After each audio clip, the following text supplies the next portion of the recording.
water, all forms of that water, and we had to wash ourselves and say, I rid myself of all negative energy. I am refreshed, renewed, and I am reborn. No. Yes, we did. I invite in myself those feelings of kindness that make me feel lovely and fuzzy inside. That's what we said. And I commit my emotional self to Delta Sigma Theta. Nope. Yes, we did. Yes, we did. National process. Every person has done it. Every person has done it. Every person. I'm going to send you the screenshot so you can see it because I have the physical form of our ritual book. Personal. Every last one of us did this. Every last one. Yes, we had to go give a gift at the altar. Yeah, we had these treasure boxes where we would have a gift, and at the end we would have a Kwanzaa celebration where it looked like an ephah table set up, and we would have to light candles. We would have to give gifts at the altar, and this was our gift and our sacrifice that we wanted to give of our gift to Delta. And I didn't even go through all of them. That was just like 3 examples, but we did something all 9 days. They take 1 Corinthians 13 and call it the Delta meditation. They remove God's name out of 1 Corinthians 13. It says, but the greatest of these in Delta is love.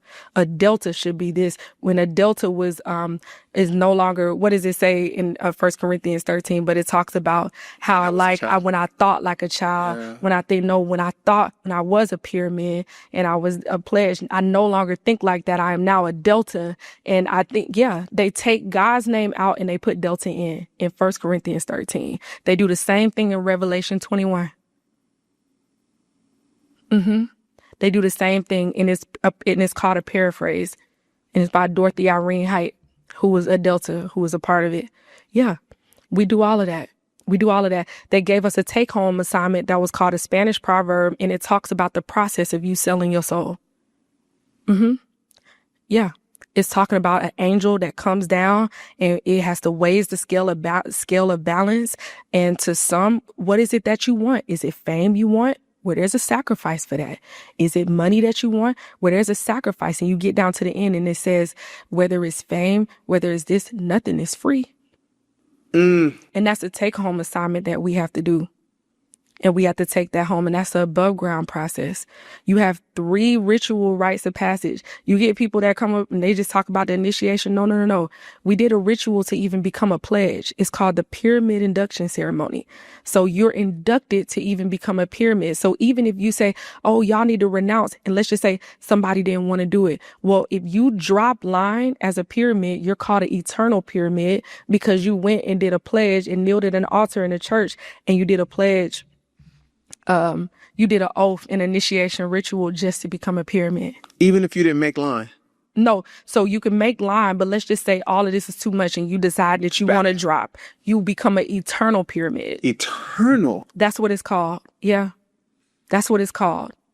And so this is just like the above ground because there's other things that we do. There's an odyssey that we have to go on. It's a weekend getaway. It's called the Odyssey.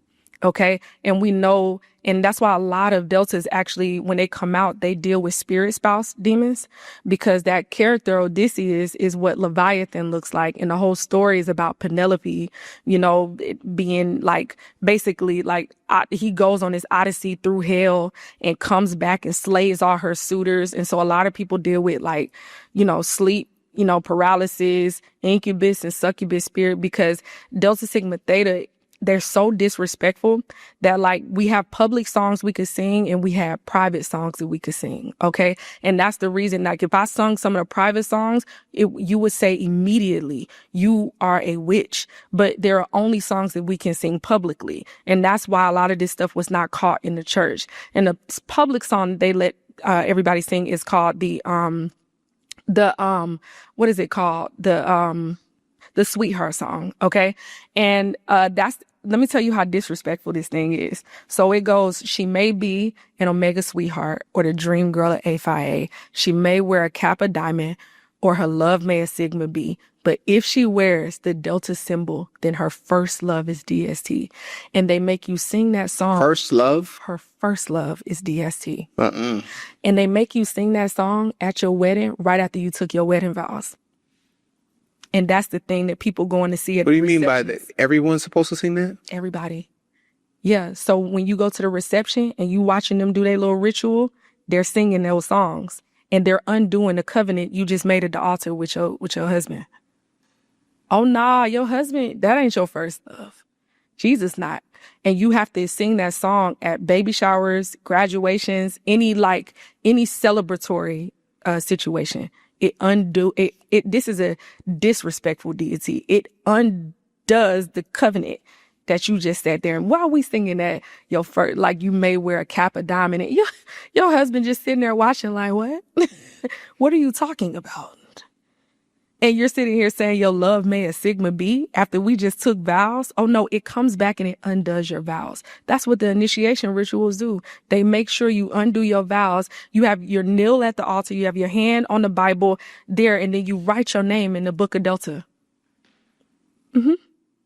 You take your name out of the book of life and you write your name in the book of Delta. You sign it with your signature. And it says that these vows will follow you to the eternal judgment. You are about to take upon yourself vows and covenants in which you will never be able to be freed. And they will follow you to the final judgment. We say that. I, in the eternal spirit of truth, pledge my undying love. We say all that. And we say we believe in a spiritual life, but we leave up to the person, the medium in whichever you want to assert. We say that. And then turn around and right after they do that, we sing the Lord's Prayer.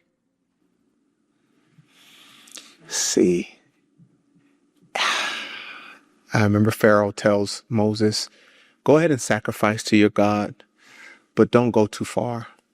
So under my jurisdiction, you can claim and do and work and serve God, but don't go too far. And this is the chain and the leash that he has on these individuals that think that they're in church serving, they're worship leading, they're as Christian influencers, but there's a leash. And not once have I heard you even deal with, but it's not I'll never put it above God. That's everybody's argument. But I've never put idolatry is putting something above God. And I think that's a really poor way to interpret that. God says, thou shalt not have any other gods before me, which is there are no other gods in my presence. There should be no mention. There's no one that can sit on my bench. There's no one that can sit next to me. There's nothing that can be in my room. And so this whole, it's not idolatry if I don't bow down my head and worship by name. But if you said all these things, committed yourself in this way, setting all these oaths, I really just can't believe now I'm heartbroken because Christians are defending this. Yes. Before God. It boggles my mind, the lies. And if what you're saying is true, why won't you just show that in open your ritual? No. See, we have the burden of proof. While you get to sit on your platforms and dispel everything that we're saying and you show no proof. Because see, this could easily be dispelled. Come out and show the people what you did. Well, if that's not what you did, what did you do? Then just show people. Oh, nah, I don't want to put the org out. You love them more than God. Because why do you care about what your LB will say, what your profile will say, what all these people will say, what the headquarters will say? You fear them over God? I want to deal with this real quick because